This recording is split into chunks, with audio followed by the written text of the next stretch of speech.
C'est sans aucune violence, sans heurts et sans effusion de sang que le Comité pour la transition et la restauration des institutions, en abrégé CTRI, a changé le régime en place, qui confisquait le pouvoir des institutions de la République depuis plusieurs années, au mépris flagrant des règles démocratiques.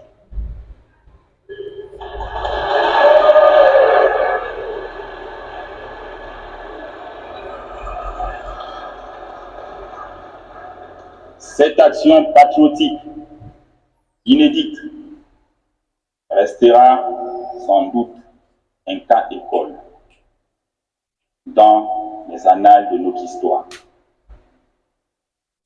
L'armée républicaine s'est inscrite dans le refus de cautionner la forfaiture qui aurait, une fois de trop, coûté la vie à de nombreux citoyens. Le peuple gabonais demande tout simplement ses droits, que ces droits soient garantis à travers des institutions fonctionnelles. Les forces de défense et de sécurité avaient un double choix, soit tuer les Gabonais qui auraient légitimement manifesté, soit mettre fin à un processus électoral typique dont les conditions du déroulement ne permettaient d'ailleurs pas l'expression d'une démocratie. C'est en toute liberté et responsabilité que nous avons dit non. Plus jamais ça dans notre beau pays, le Gabon.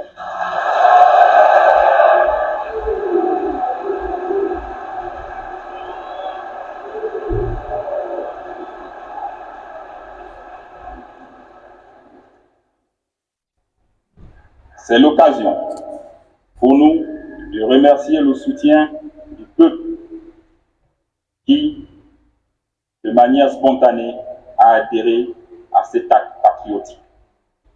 Chers compatriotes, la Constitution est le texte fondateur d'un État.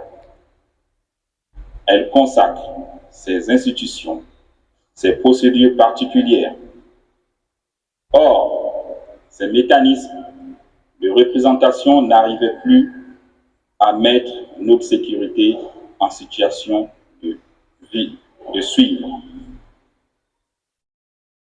Il est donc important que les Gabonais de toutes les couches s'accordent pour adopter une nouvelle constitution par référendum.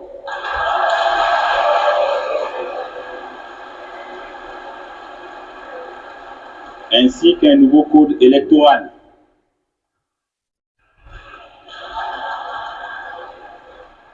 et un code pénal fiable.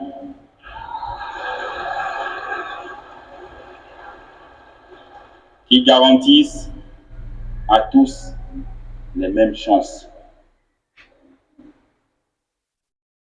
Notre pays, le Gabon, mérite des institutions fortes, crédibles, une gouvernance assainie, plus en phase avec les normes internationales en matière de respect des droits humains, des libertés fondamentales, de la démocratie, de l'état de droit.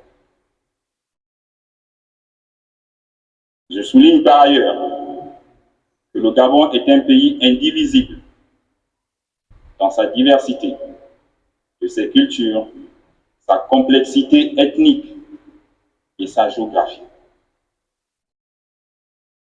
L'unité de notre peuple doit toujours être la condition essentielle pour l'exercice de nos libertés fondamentales.